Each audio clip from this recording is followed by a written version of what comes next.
Hi class, let's take a moment to talk about DNS.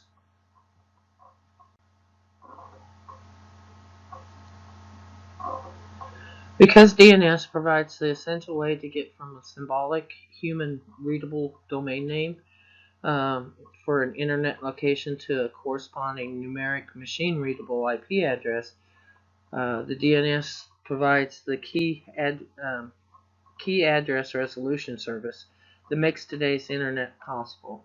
It's almost impossible to overstate the importance of this service to the proper functioning of any large-scale TCP/IP based internet network. DNS name services come in multiple uh, varieties.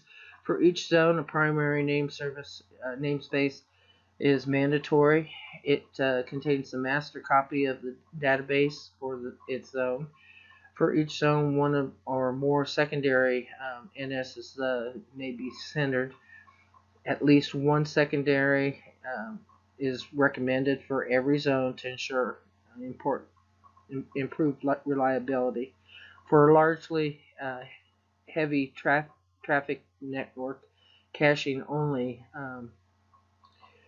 offload the task of resolving names and addresses outside the local zones for users. Therefore, it's freeing up the primary and secondary name servers for the zone to handle external incoming name resolution requests.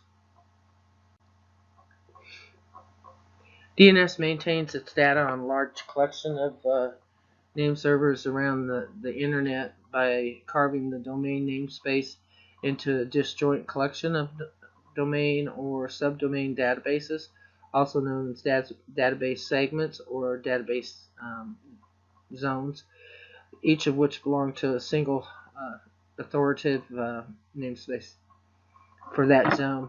This permits database segments to be controlled locally, yet available globally. The DNS design also includes provisions for a primary master and one or more secondary masters for each database zone to help improve the reliability. With that, if one DNS server fails, the others continue to function. And availability with proper configuration will balance query loads against all the name servers for a zone, not just the primary. Database DNS databases consists of a collection of the RRs, and with that, it's going to have such database containing a collection of zone files that represent a static snapshot of those databases. Every zone file must include a SOA record to identify the name server that primarily is responsible for the database segments it manages.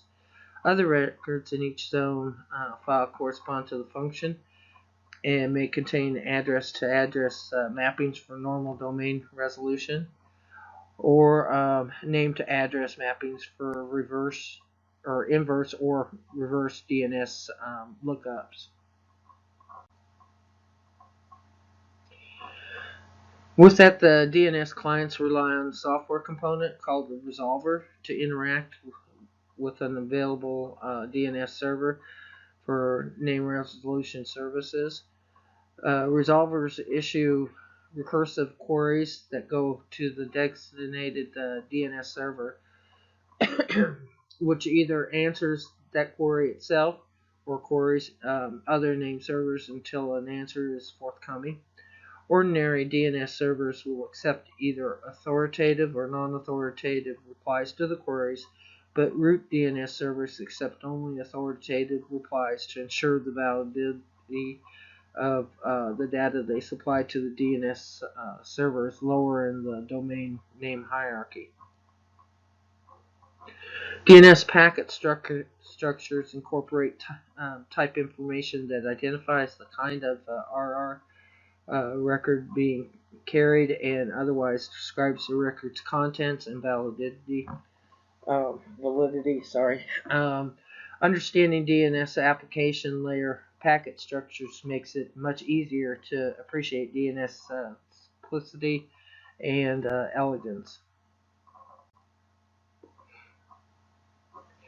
With IP version 6 networks using DNS extensions, you must be able to work in a hybrid IP4 to IP6 environments.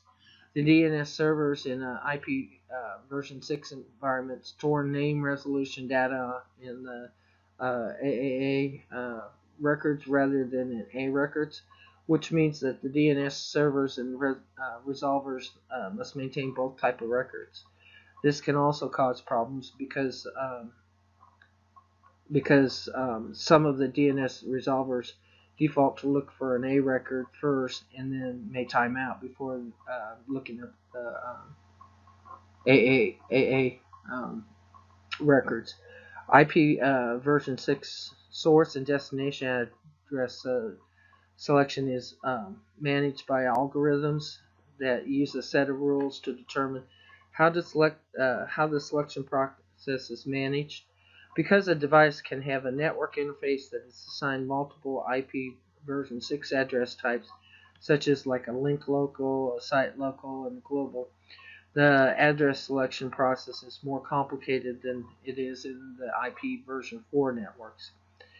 Also, although these algorithms are written in to work with the IP version 6 address space, they also affect how IP version 4 addresses selection operates, and sometimes it causes unanticipated or undesirable selection outcomes. Excuse me. Windows client computers use DNS resolvers to issue service requests to DNS servers for name resolution. Windows DNS servers use the DNS server service to maintain the name resolution, which interoperates with the Active Directory services. DNS Dynamic Update is a service that allows automatic machine registration and record updating on the DNS servers. Windows supports the LLMNR, which allows for the name resolution on a subnet without the use of the DNS windows, and also supports the use of the IP6 literal net names in the PNRP. There are a number of common causes of name resolution problems and failures, such as hardware or network problem, as well as a misconfiguration of the fully qualified name suffixes. The most common errors are name not found error and a positive error with incorrect information. The most common tools for diagnosing name resolution errors would be the NetStat and the NS lookup. I hope you found this helpful in understanding how name resolution works and the role of the DNS server.